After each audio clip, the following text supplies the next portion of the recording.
Just a quick note as well to say that with the videos, the video links that I'm sending you, if you could download them, because I'm not keeping them. I might download them and keep them, but just in case I run out of space and accidentally delete one or something like that, then if you've got yours, then that's great. I keep getting messages from Zoom saying you're running out of space. So. Sorry about that. It's because I came back from Spain and I just haven't got around to doing anything. Oh no, that's fine. I can't tell whether people have downloaded it or not. So I was just going to say they're all still there. But just when you get a moment, if you download it, then you can keep it. So let's do that at some point. I apologise in advance if the dog starts to bark because I'm trying to keep him occupied, so he's got toys in front of him. There's my dog, right on cue. Yeah. Probably means something's going on. My husband might be home. I don't know. Right, so we're going to begin with swords, which are a lot of people find really challenging. Is the sword cards, and I don't blame them. I find the swords quite challenging. They're basically, I think a lot of the time there's a lot of cutting away with the swords. There's a lot of having to be decisive. There's a lot of trying to find certainty, and to get to the certainty, we have to kind of cut through the weeds. And there's also a lot of heartache and stuff, trauma, sadness. They're not all bad, that's the thing. And I think a lot of the things, one of the good things I would say about the swords is that they get us places, you know, they cut through our own personal crap and they take us places that we need to be. Although at the time it can feel quite painful. So that is kind of the swords in a nutshell. I'll go through them all shortly. I'll just wait for you to have all of yours out.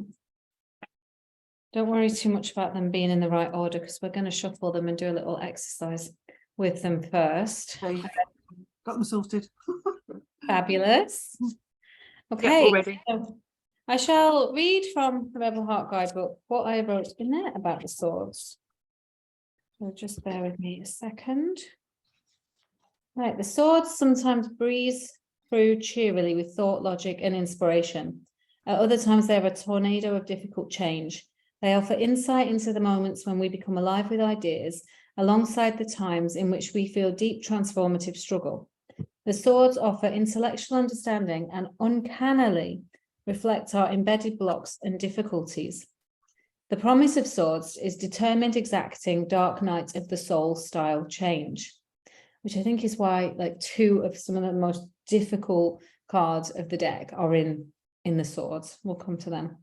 Forces sweep in to derail, upgrade, and rebirth us. With swords, what feels like loss and lack can in time become the very rebirth and empowerment we crave. Learning to love the cutting energy of swords is a true work of empowerment.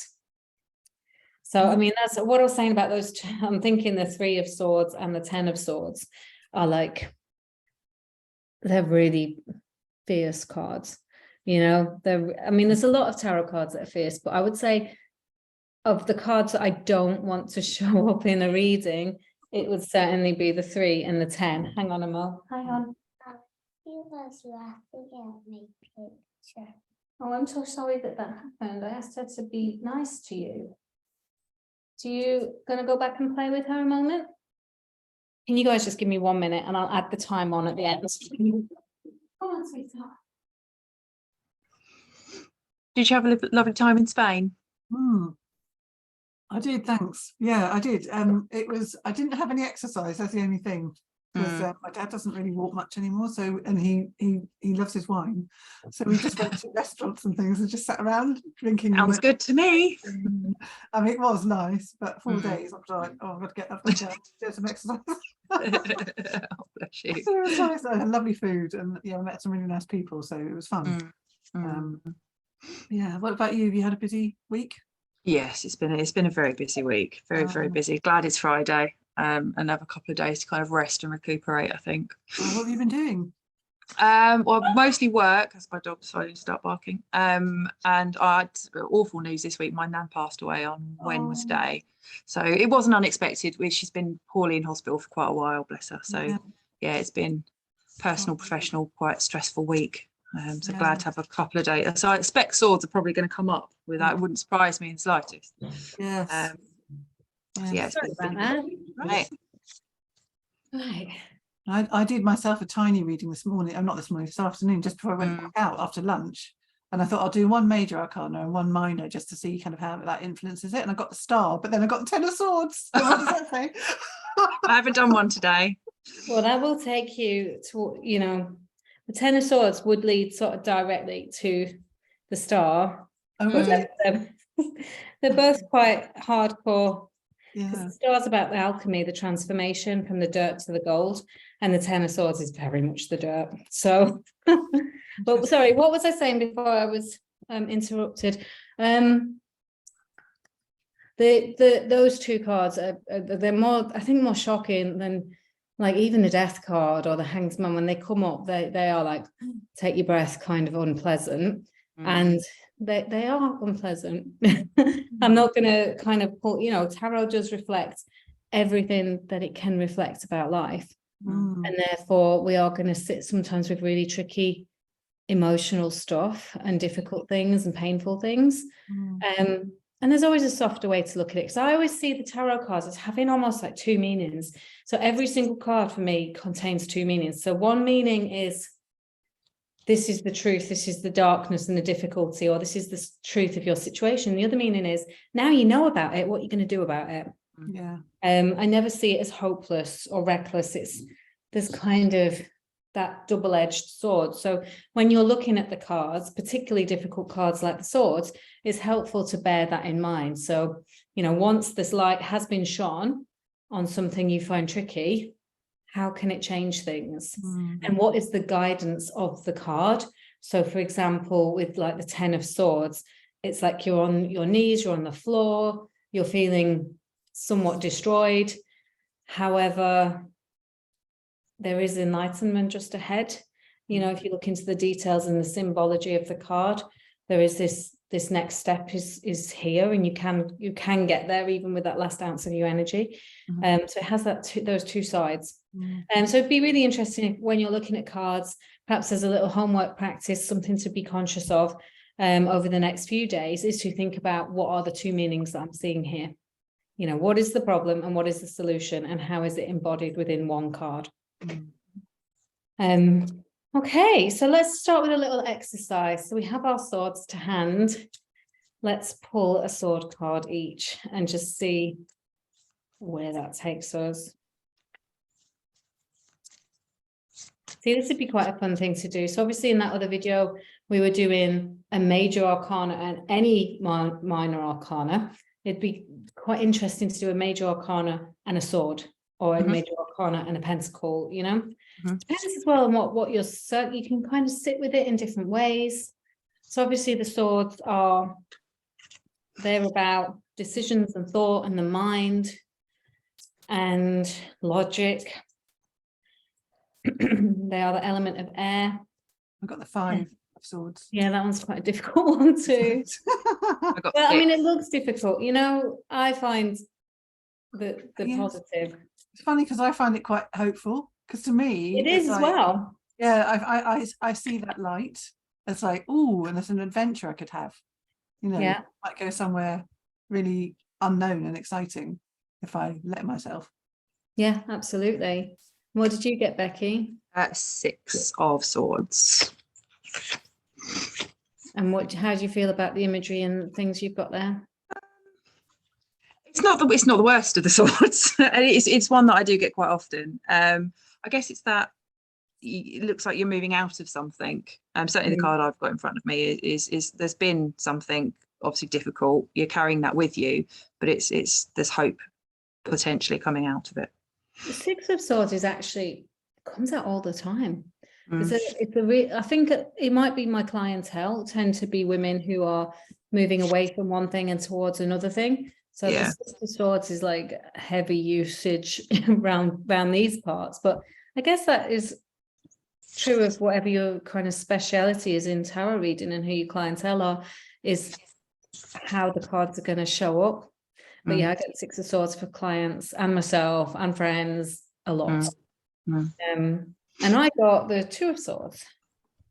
So it's this kind of indecision and then letting, blindfolding yourself to the choices and going with the gut instinct and the intuition as you move forward. So that's those. So we've all had a little card. So I would take that as whatever it is that you feel that you need to know at the moment, what you need to work on in terms of maybe cutting stuff away, thinking about putting cords. I mean, with Gabriella's card, I didn't really say much about that. So I find the Five of Swords quite a difficult card to connect with.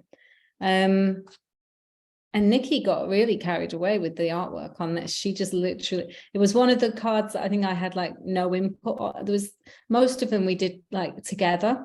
But this one, she just came up with this idea and created it. So I'm still kind of getting my head around it.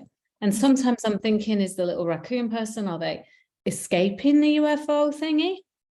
Or are they gonna like give over and be beamed up? And what's worse? I don't know. Maybe you want to get beamed up, or maybe you don't.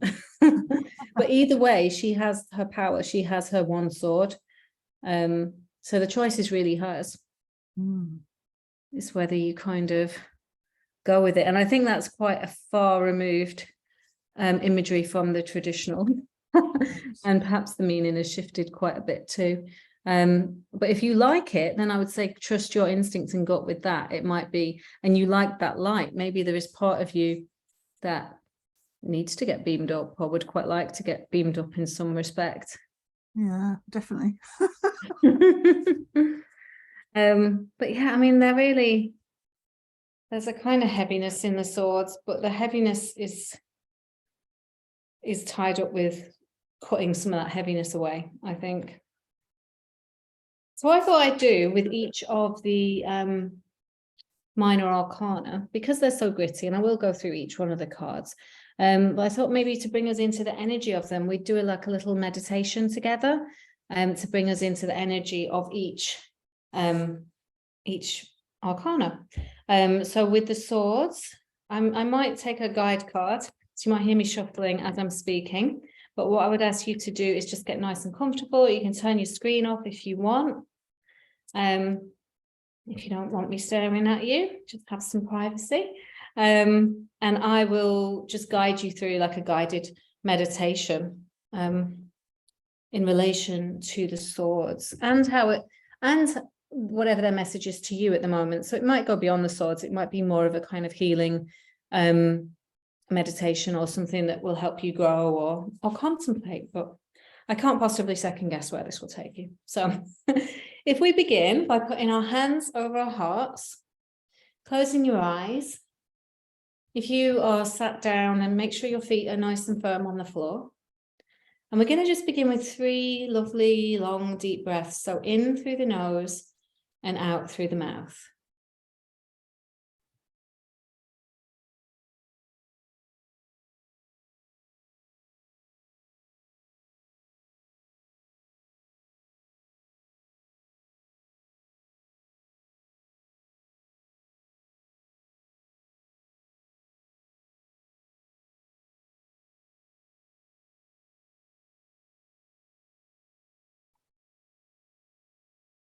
Just bringing yourself into your body for a moment. So just trying to relax and think about any areas of tension and just releasing them. You might even imagine you have like a kind of sword in your hand and you're just going to wave it all around your body, kind of cutting away anything that is attached to you that's going to prevent you from meditating, or that's prevent, or on a wider kind of broader note, anything that is holding you back in life, any limitations. Just imagine just chopping away gently around your etheric body, around your energy, just cutting out any doubt, any fears, any worries, any anxiety, any old stale connections to people, places, and things.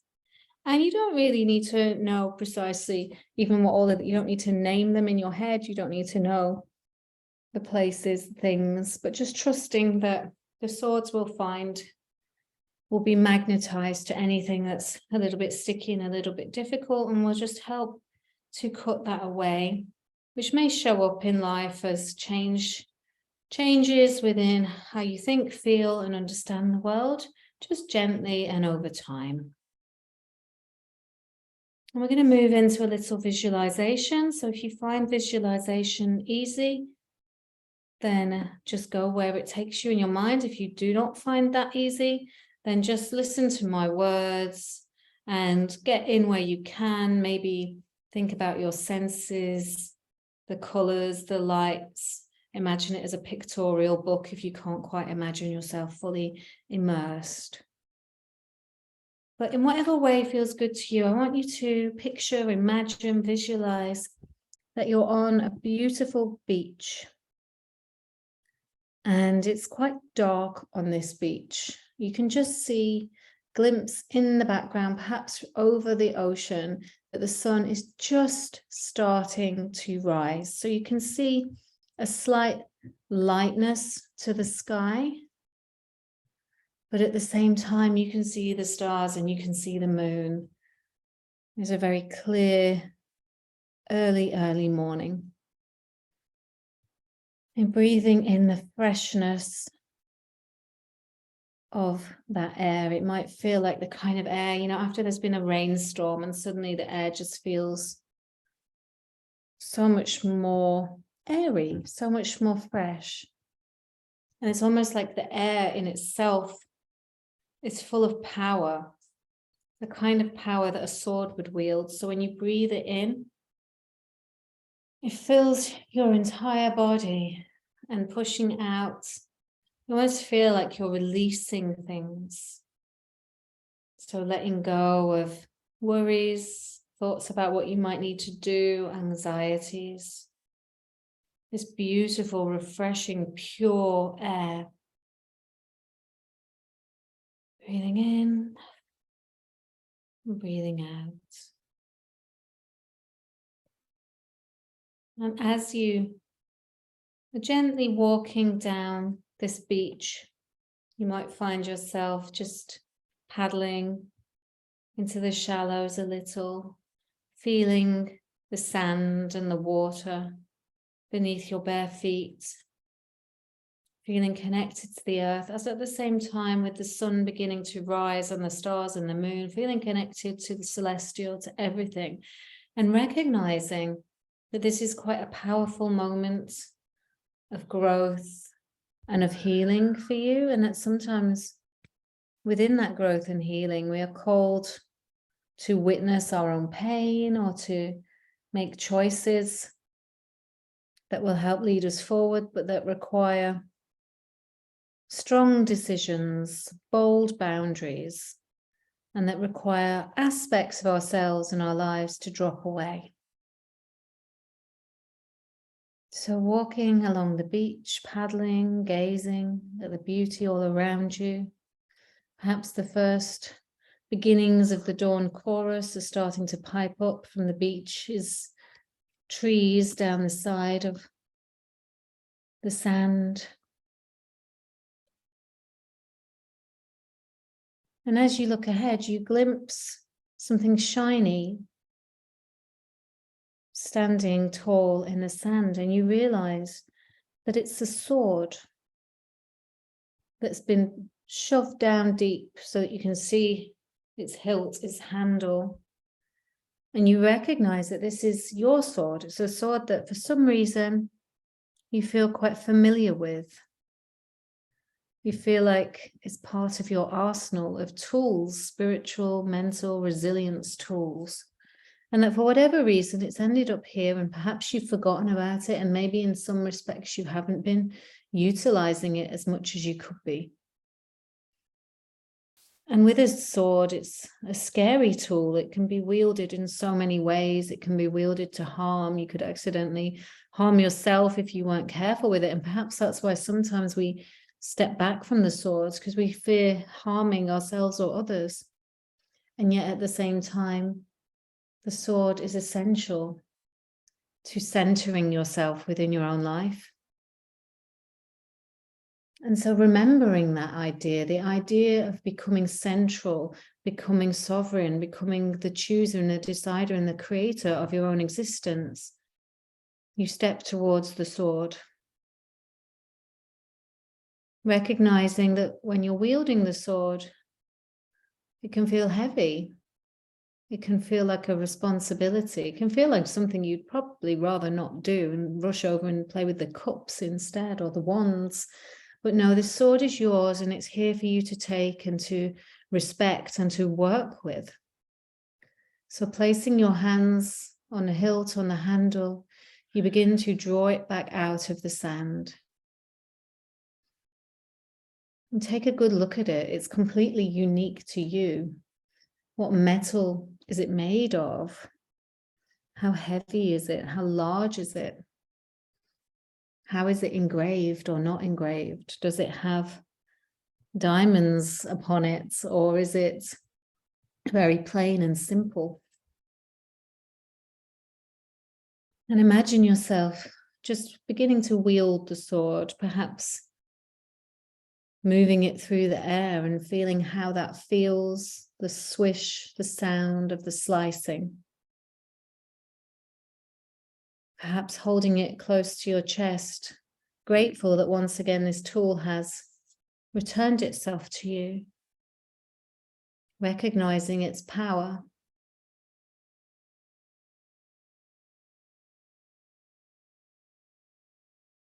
And now holding the sword outwards, I want you to imagine that you're spinning with the sword and placing a circle in the sand all around you. A circle of protection, a circle of no nonsense, a circle of boundaries. A place where you cannot be harmed and where you can only stand in your fullest power. And you may wish to draw this circle 3 times. And if you feel like it, you may wish to then turn in the other direction and spin back another 3 times, cutting and slicing into the sand. Your space, your life, your heart, carving out this moment for you.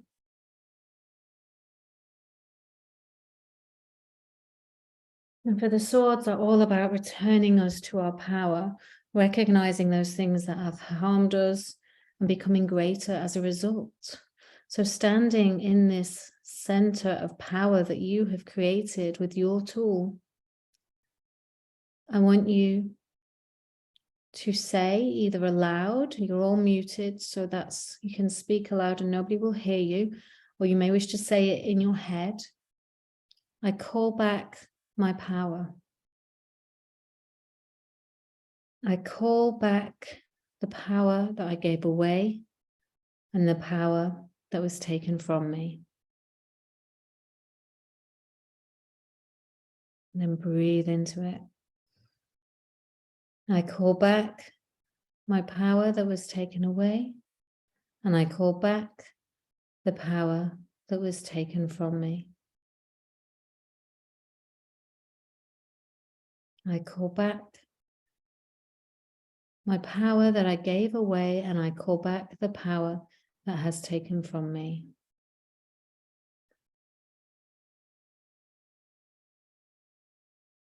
And just feeling into the vibration of that and just having the expectation that your power is returning in unique and intriguing ways now and over the coming days and weeks and months. Calling back your power from the infinite, from time before you can even remember, from babyhood, childhood, past lives, future lives, recent power losses, old, ancient power losses. I call back my power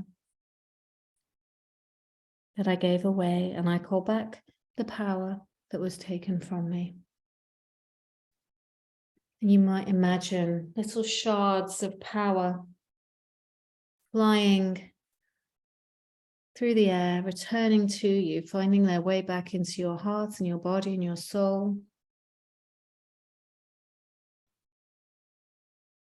And taking a moment just to absorb it, maybe imagining yourself laying or sitting on the sand in a circle, holding the sword across your chest, close to your heart as an act of protection, but almost like as a talisman that the power can portal through into you.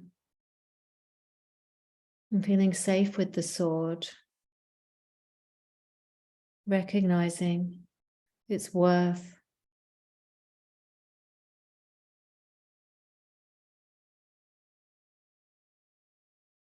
And just as you wait for a few moments, just imagining the power returning and you being open to that return, just letting any thoughts or feelings be witnessed and experienced, anything that's coming to the surface, just observe it, recognize it as perhaps part of the process that you are moving through as your power returns. And sometimes with the swords, we have to witness more difficult things to be able to return that power. And just witnessing them, feeling them if you need to, observing them and recognizing that this is a place of healing and deep, bold empowerment.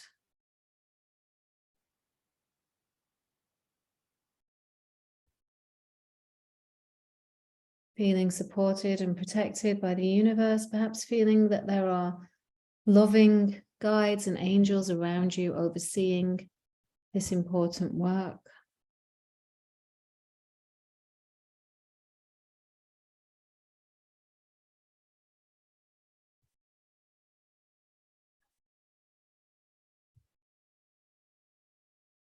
Taking a nice deep breath,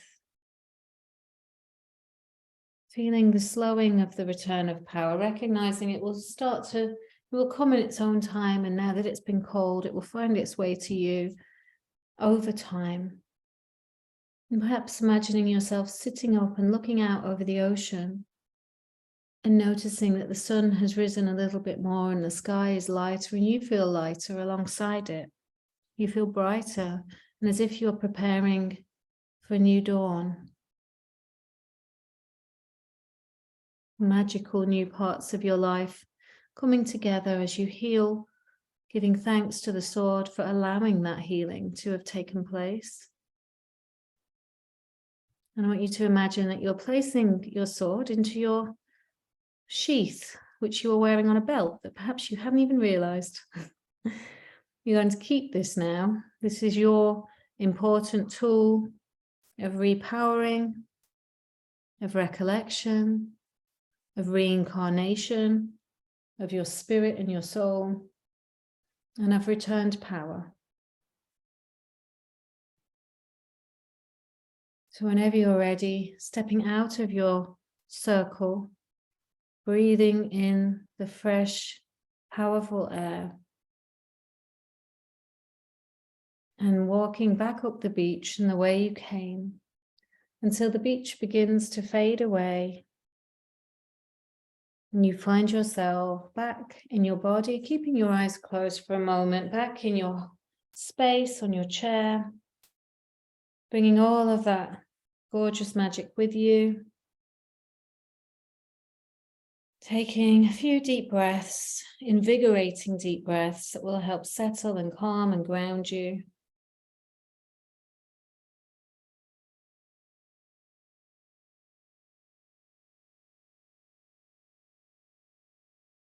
And then whenever you're ready, you might want to do a yawn, a stretch, feel your feet on the ground, grounding you back down to this life, to this reality. Maybe have a little wiggle and a jiggle, opening your eyes. And when you feel ready, coming back to the room.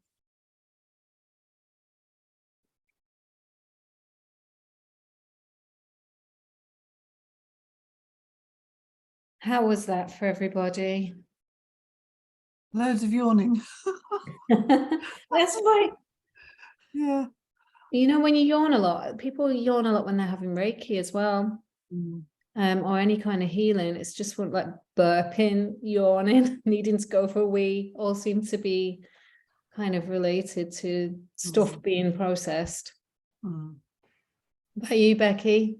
Yeah, it was good. And the only problem was my dog decided to come and jump on me about 5 minutes in, so I had to keep him occupied. But other than that, it's nice. I like the guided meditation.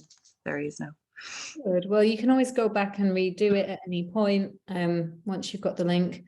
So I think it's a nice way to connect to the cards and to sort of think, to kind of internalize the meaning of the swords. It's particularly with the swords, because people can be like really ill about them, you know, and negative.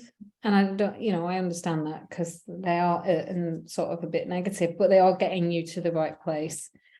So what I'm going to do is going to run through each sword card and just give a quick meaning. So first we have the Ace of Swords. There's quite a different imagery here. We've got like a kind of outline of a person with this big silver, gold butter knife, balloons. It's the traditional imagery is more like a hand with a sword in it, blue skies. It's that new beginning, the new possibilities. You know, if we're looking at it from two directions, I would say part of this is that any new beginning is really fickle, and you know, like the balloons, they could pop or float off and, you know, not fully commit to, just like this person is not fully formed. So it's what you do with the idea, and the sword is there to make it real if you want to. But again, it's all kind of airy and ethereal. So it's whether you grasp that idea or not.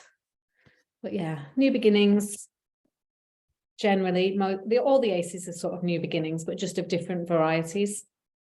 So the Two of Swords, that was the card that I had when we pulled them out. So it was one of the first cards that we actually designed.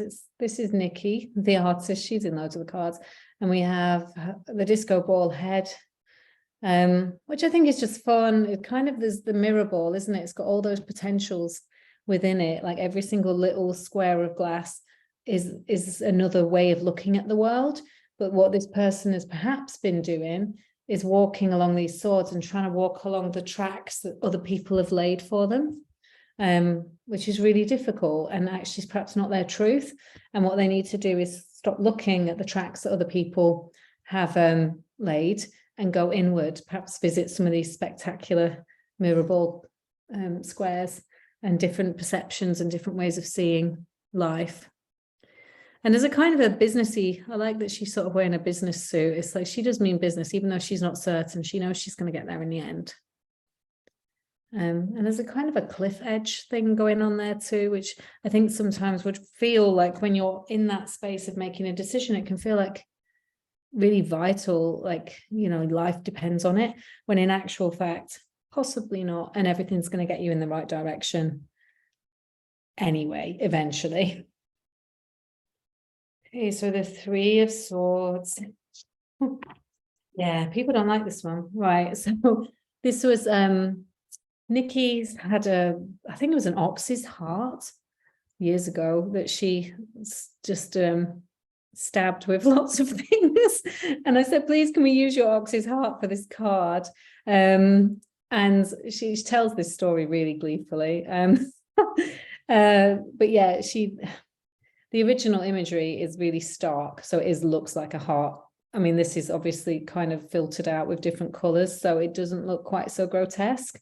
Or beautiful, one might say. But I think with the Three of Swords, one of the things I would say about it definitely reflects heartbreak. It can reflect heartbreak that is happening right now, could potentially into the future as well, but it's usually something that you're going to know is going to happen. So, you know, relationships ending, but also other griefs, and how each one of these pins or each one of these swords brings up resurrects all these other pains that you've already experienced. So you're never just really experiencing one pain, you're experiencing this new pain related to everything that happened in your life so far. So it's a hard card to sit with, And if I was to, you know, the other side of that, the flip side, the kind of positive side is, well, you've lived through it all and you're not dead, and it's, you know, kind of what doesn't kill you make you stronger, which I know is a cliche, but I think that is very much the compassion and the empathy that you can gain as a human being from experiencing difficult things is kind of wrapped up within this card. Because you don't have to become more compassionate, you can become very stilted and cold, but if you're on a path of sort of self-healing then, and you know, working on yourself, then this can be a real powerhouse, like a catalyst to self-knowing and change, and what you might bring to the community as well in terms of love and empathy. So that's the sort of other side of the Three of Swords. Then we have, where is the 4?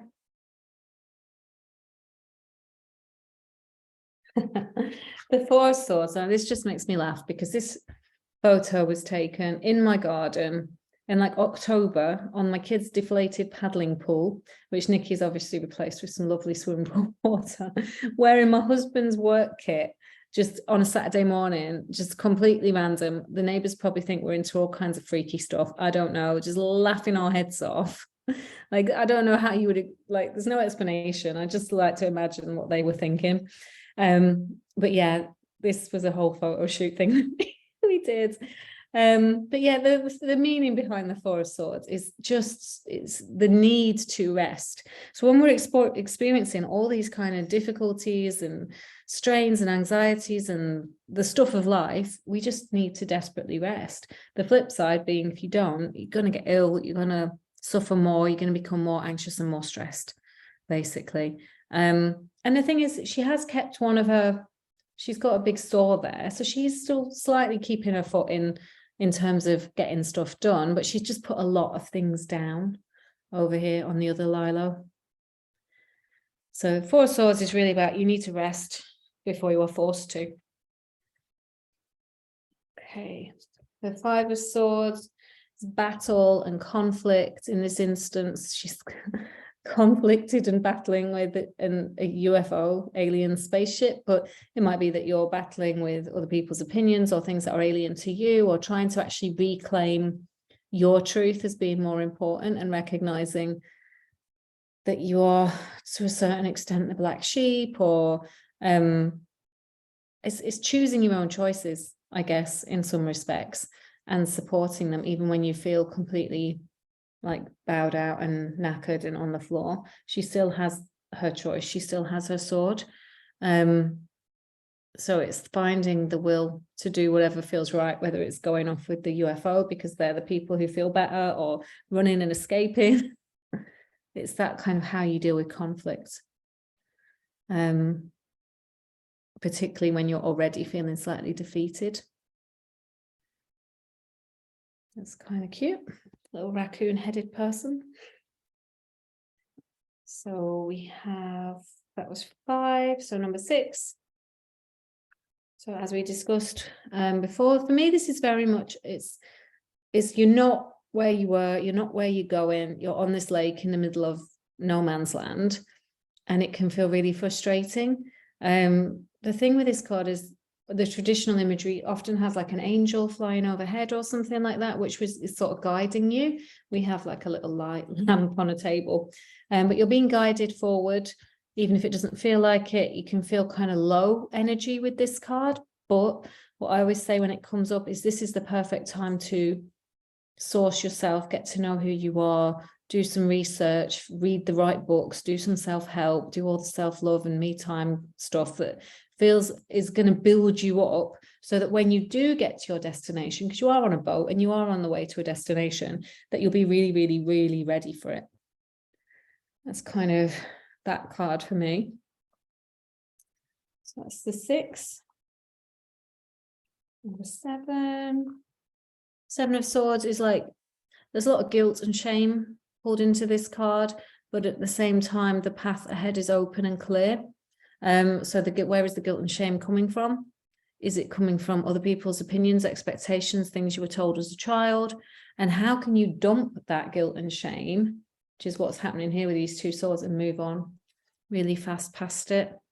It can feel like you're making a quick escape into the night, So it can represent kind of leaving situations and scenarios, and taking just enough with you, whilst also abandoning old ways that are no longer serving. And when you do, there's like this like clear road ahead, full of light. It's It's a just decluttering card. could be decluttering, yeah. get Particularly that. emotional decluttering or decluttering of toxic people and situations. Yeah. Mm. And we have the Eight of Swords, which always looks really depressing. This is another one that's quite a hard one, but so this is me on the edge of a cliff with a kangaroo head, sort of surrounded by swords. So it's like I'm slightly in jail. And it's like this purgatory that we send ourselves into for whatever reason. The thing with the Eight of Swords is, whilst I'm all tied up with ropes, which you may not be able to see, they're not very tightly tied. It's all very loose. It's all like you could just figure a way out of this. I think it's that when you're feeling low and a bit sorry for yourself and you just can't see a possible way out, but actually, in actual fact, there is open space and air all around you, and there's possibility. It's got quite a spiritual meaning as well, that you're confounded within these very immediate circumstances, but actually if you were to just step outside of them, allow yourself the permission to step outside of them, you'd see how free you actually were. And it can speak to all kinds of things, but I definitely think it has a spiritual kind of side, that once we put down the kind of shackles of everyday life, it's easier to see the bigger picture and the possibilities that are there for us. So then we have the Nine of Swords, which, bless her, is my little daughter posed for this card for me. She's like hanging out on the washing line to dry. And so there's that sort of saying, she feels hung out to dry, she feels ashamed, she feels judged. Some of which I would say with this card, really, if this card comes up for you, is to think about how is your shame warranted? Because none of us are perfect beings. What may you have done that you could have done better? And how can you fix it, make amends, forgive yourself, as well, for stuff that you perhaps didn't know. Maybe you know better now, so you feel shame, but you perhaps didn't at the time because she's a child. So we all make, mistakes when we're not in the right space of mind, or we're tired, or, when we were younger, or things that happened in the past. So it's not allowing yourself to just stay on that kind of washing line of shame indefinitely, but doing the work you need to do to begin to grow and strengthen, forgive yourself, and move on into these kind of amazing northern lights and the possibility of the world that is all around you. So a lot of these cards are about dealing with that inner kind of icky stuff, and then moving into the huge potential of life that surrounds you. Ten of Swords, not an easy card at all. But generally what I always say about this is, all of those swords, they're already there. They're already things that you know about. It's already the pain, the suffering, the tragic circumstances, the difficult things that you didn't see coming. They've already happened. You're already on the floor. So when it comes, hopefully, that is some kind of help in that, it's not something that's about to happen. It's already happening. So let's just honor that for a moment. But then she's still got some energy. She's reaching out towards these double doors. And the thing with the Ten of Swords is that you have to sometimes get into this position of the horrors of rock bottom to be able to reach into something completely different. So this is really a card of rebirth and the purest form of enlightenment, because you've been absolutely destroyed. And with that, so much of who you know yourself to be drops away, and it changes everything. So it's a huge card and scary and hard to sit with, but the magic of it is that your life will change for the better as a result of all of these kind of hardships and who you become. It's interesting, actually. I've just realised that I said I got that card earlier on. It Yeah. wasn't that one. It wasn't actually that one. It was the Ten of Wands I had with a Oh, star. Ten of Wands is a bit hardcore too, but not as that's bad, like no. overwhelm and a lot of things. I don't really feel that I've had absolutely, I'm not on the floor. I don't really feel No. I am.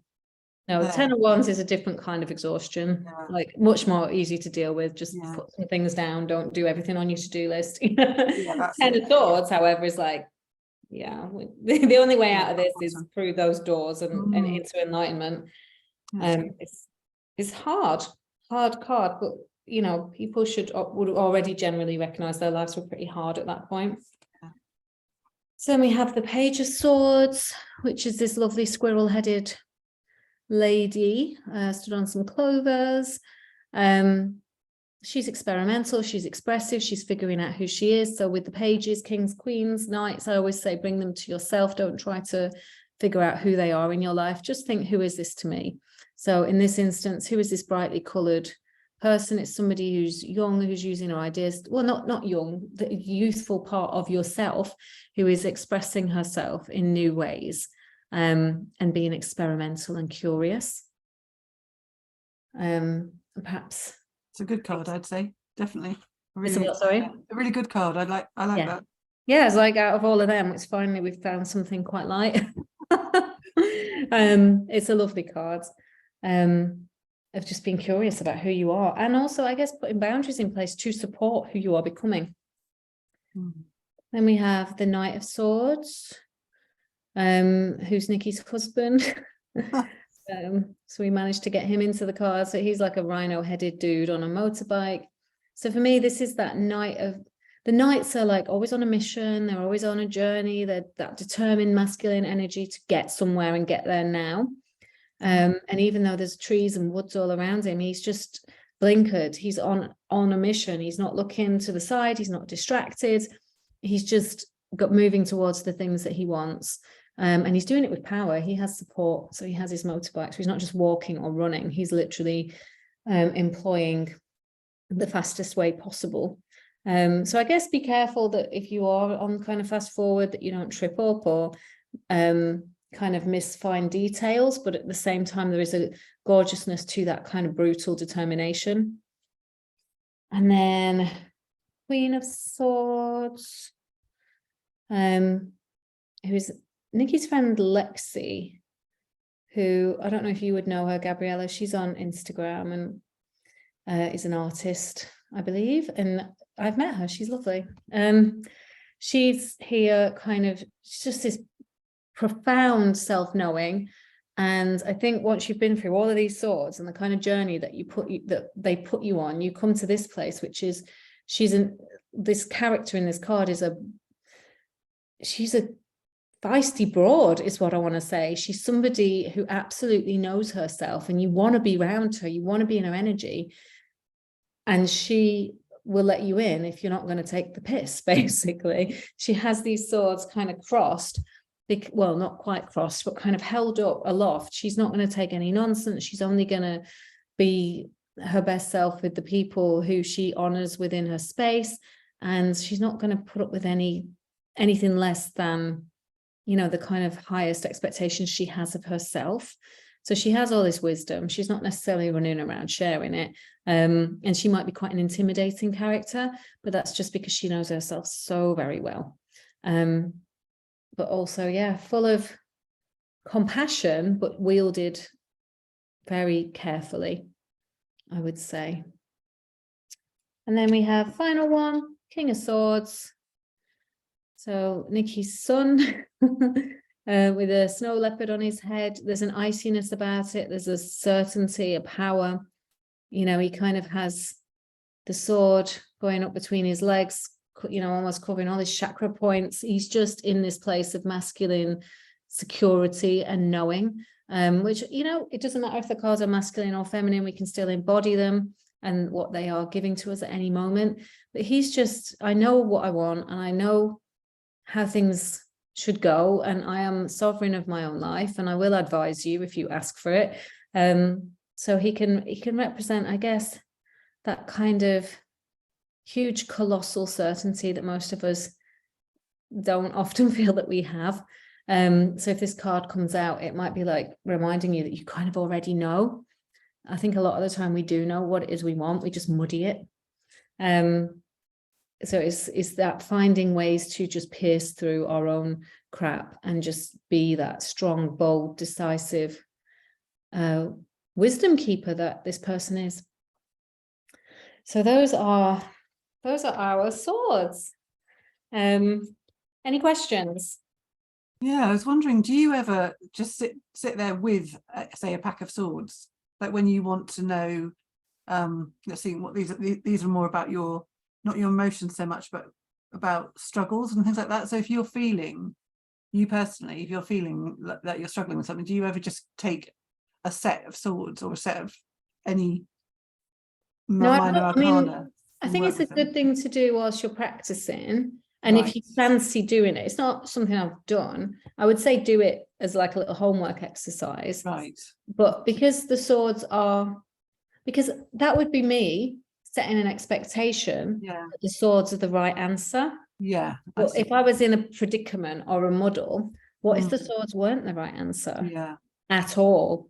Then I'm going to end up with a card that's probably a little bit removed from what I might need to hear. Like my answer might sit more in an emotional cups kind of area or in an archetype. So it's good to do as like an experiment. But if you had an actual big real scenario that you needed guidance on, just use the whole deck or use the majors. Yeah. Okay. Great. To get a bit more of a balanced view. But great question. Any other questions before we finish? I don't think so. I presume we're going to go through every set, aren't we? Like that, like you just did. So we'll do that, and we'll do a little meditation for each one. And then, I would say just between now and our next session, which is going to be on Tuesday, because I'm at a funeral on Monday, just play with the swords in different ways, maybe with the majors, maybe with the other minors. You can be as creative with it as you want, just to get to know them a little bit more. And see where it takes you. All right then, ladies. Well, we will be back Tuesday, and I will look forward to that. Okay. Bye. Thank you. Bye. Bye.